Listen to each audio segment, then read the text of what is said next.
So, since we already got the banners for version 5.6 and Genshin is breaking their rerun patterns lately, it's getting harder and harder to make 100% accurate predictions for future banners. But even with that said, we can still make some pretty solid guesses based on what we've seen so far, what characters are overdue for a rerun, and who fits best into upcoming themes or events.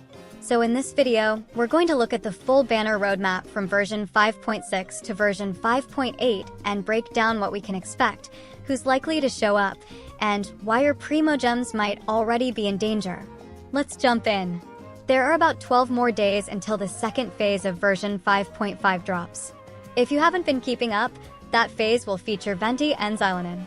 Venti needs no introduction. He's one of the original Archons and a staple for exploration and crowd control. Xilanen, on the other hand, is one of the best buffers in the game and definitely a must-pull. But let's not get stuck in 5.5, because the real action begins in the next update. In version 5.6, it's almost confirmed that we'll be getting the debut of Escoffier, a new cryo polearm user from Fontaine. Escoffier's kit revolves around cryo and hydro support, with insane resistance shredding and team buffs that make her a freeze comp dream.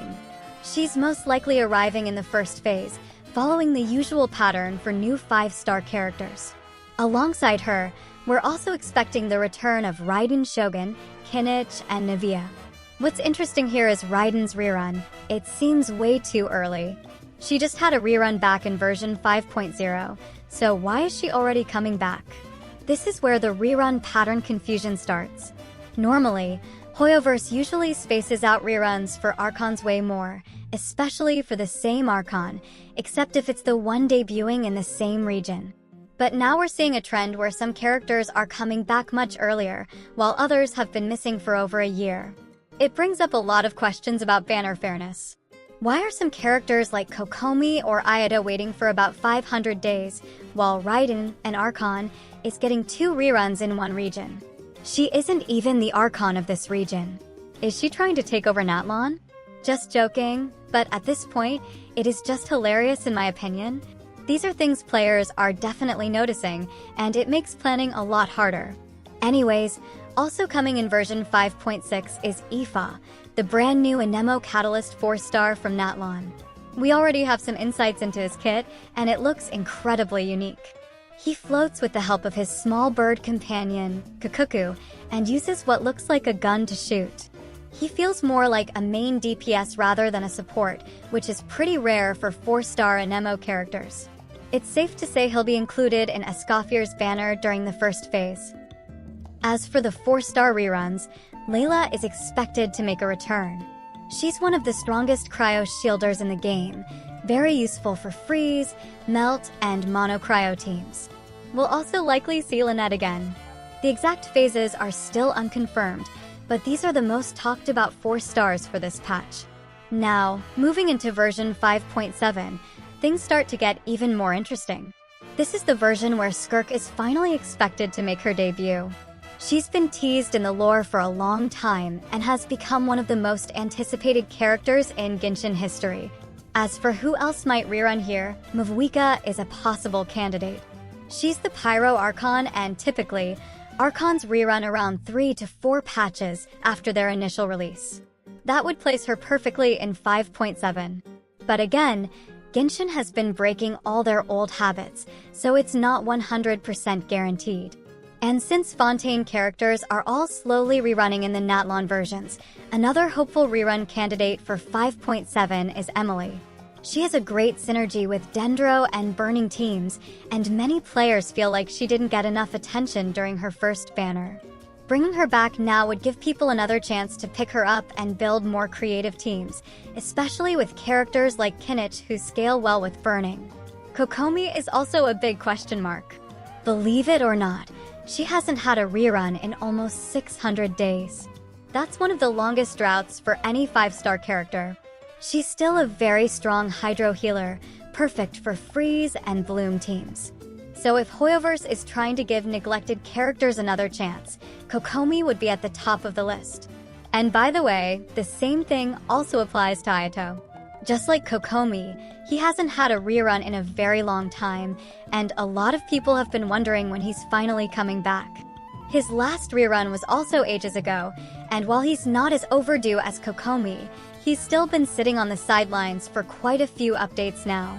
While Ayato might not be considered one of the top-tier must-pull characters in today's meta, there's still a pretty big group of people who really enjoy his elegant play style and sleek character design. He's smooth, fast, and stylish, everything you'd expect from the head of the Kamisato clan. So if Kokomi doesn't make her return, it wouldn't be too surprising to see Ayato in one of the upcoming patches. Then we come to version 5.8. This version is usually when we get the summer-themed event, and that means a lot of banners will likely be tied to that event's characters. We're also expecting reruns for characters like Milani, Seatlali, and Chaska. All three are good candidates, because they didn't have a rerun by that time in the Natlon versions. Let's just hope Seatlali doesn't get the same cryo treatment Riosley did, and gets her rerun in the region she originally released in. Of course, these characters could also end up rerunning in 5.7 if plans shift. But if Hoyoverse wants to keep the summer patch exciting, saving them for 5.8 makes a lot of sense. Since I don't think that every Natlon character will rerun in Natlon, one or two of them could rerun later, but we'll have to wait and see. Remember though, leaks are still leaks. While some of these banners are almost confirmed, others are just educated guesses. Hoyoverse has been changing their patterns more than ever, so anything can still happen. Even the best predictions can get turned upside down if they decide to surprise us with a new region announcement, a double limited banner rotation, or some other curveball. Alright, let's wrap this video up with some pulling advice, especially for those of you trying to manage your Primogems wisely across versions 5.6 to 5.8. First of all, always pull for characters you like, whether it's their design, voice, playstyle, or personality. Meta changes constantly, but your enjoyment of the game should always come first. That said, if you're a low spender or free-to-play player, try to prioritize synergy. For example, pulling Escoffier in version 5.6 makes a lot more sense if you're planning to go for Skirk in version 5.7. Think long-term, not just about who's strong right now. Also, don't feel pressured to pull on every new banner. Take advantage of reruns to get constellations or strong 4 stars. And finally, make sure to plan around events like the summer patch in 5.8, where limited-time banners or skins might tempt you. Spend wisely, save smart, and good luck with your pulls. Thanks for watching this breakdown of the banner roadmap. Let me know in the comments which characters you're saving for, and if you think Hoyoverse should bring back more long-lost characters. Don't forget to like and subscribe for more updates and banner predictions. And as always, see you in the next one.